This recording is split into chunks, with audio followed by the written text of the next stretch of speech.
नमस्कार साथियों, स्वागत है आपका अपने YouTube चैनल पर। दोस्तों, आज हम बात करेंगे पश्चिम बंगाल पुलिस के बहादुरी में किए गए एक कार्य के विषय में, पश्चिम बंगाल के कार्य तत्परता के विषय में, पश्चिम बंगाल सरकार की कार्य तत्परता के विषय में। दोस्तों, यह वीडियो किसी के समर्थन में नहीं है।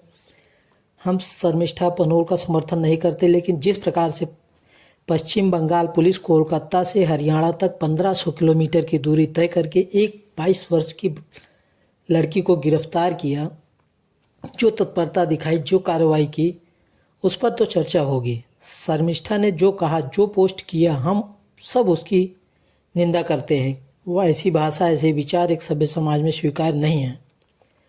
लेकिन अब जो बंगाल पुलिस ने किया, क्या वो स्वीकार्य है? इस पर भी चर्चा होगी। किसी को अच्छा लगे, किसी को बुरा लगे, उससे हमें कोई फ़र्क नहीं पड़ता। इन सब से आगे बढ़ के हम बात करते हैं। सवाल तो उठेगा, जो बंगाल पुलिस मुर्शिदाबाद से लेकर मालदा और उत्तर 24 परगना में दंगों पर हाईकोर्ट की फटकार खाती है, वो एक माफ़ी मांग चुकी 22 वर्ष की लड़की को पकड़ने के लिए बंगाल से गुरुग्राम तक 1500 किलोमीटर का सफ़र करती है और उसे गिरफ्तार करती है, हथकड़ी लगाती है।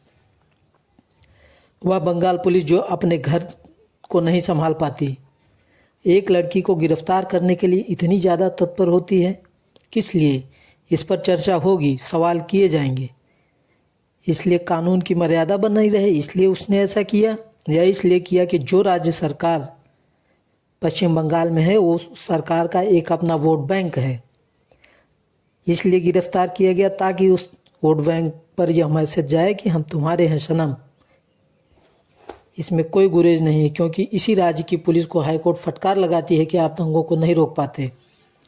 अब भारत में ये सवाल उठेगा कि क्या एक धर्म की ही भावनाएं आहत होती हैं, क्या दूसरे धर्म की भावनाएं आहत नहीं होती? क्योंकि जिस राज्य सरकार के कहने पर पश्चिम बंगाल पुलिस कलकत्ता से गुरुग्राम तक जाती है, उसी राज्य सरकार की एक सांसद मोहतरमा है जो हमारे आराध्य शिव के शिवलिंग का मजाक उड़ाती हैं, भगवान शिव का मजाक उड़ाती हैं। क्या उनके विरुद्ध कोई कार्रवाई बंगाल पुलिस करती है? क्या कोई FIR दर्ज करती है? क्या हमारे देश में दो कानून हैं? एक धर्म विशेष की भावनाएं आहत होती हैं, उसके लिए अलग कानून है, और एक दूसरे धर्म विशेष की भावनाएं आहत ही नहीं होती कभी। उसके भगवान को, शिव को, आराध्य को कोई कुछ भी कह दे, उसके लिए कोई कार्रवाई नहीं। 22 साल की लड़की माफ़ी मांगती है, शर्मिष्ठा पनोल माफ़ी मांगती है, लिखित तौर पर माफ़ी मांगती है और बिना शर्त माफ़ी मांगती है, और कहती है कि जो है, हम भावनाओं में बह के कुछ ज़्यादा बोल गए, इसके लिए हम माफ़ी मांगते हैं।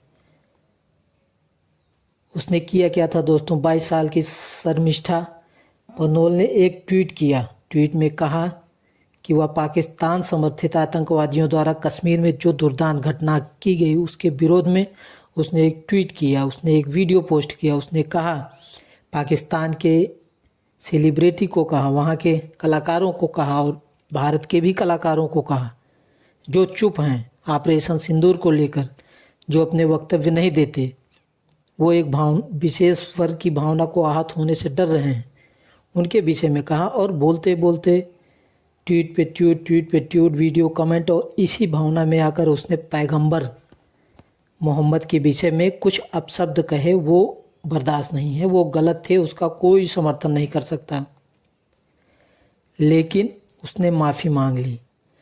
फिर भी पश्चिम बंगाल की पुलिस ने उसकी माफ़ी को रौंद दिया, कुचल दिया, और 1500 किलोमीटर का सफ़र तय करके, कलकत्ता से गुरुग्राम तक का सफ़र तय करके उस लड़की को गिरफ्तार किया, उसको हथकड़ी पहनाई। वो लड़की चिल्लाती रही कि ये फ्रीडम ऑफ स्पीच नहीं है, ये कानून नहीं है। लेकिन पश्चिम बंगाल पुलिस ने एक नहीं सुनी और उसे गिरफ्तार करके कोलकाता पुलिस ने अलीपुर कोर्ट में पेश किया। कोर्ट ने उसे 14 दिन की न्यायिक हिरासत में भेज दिया।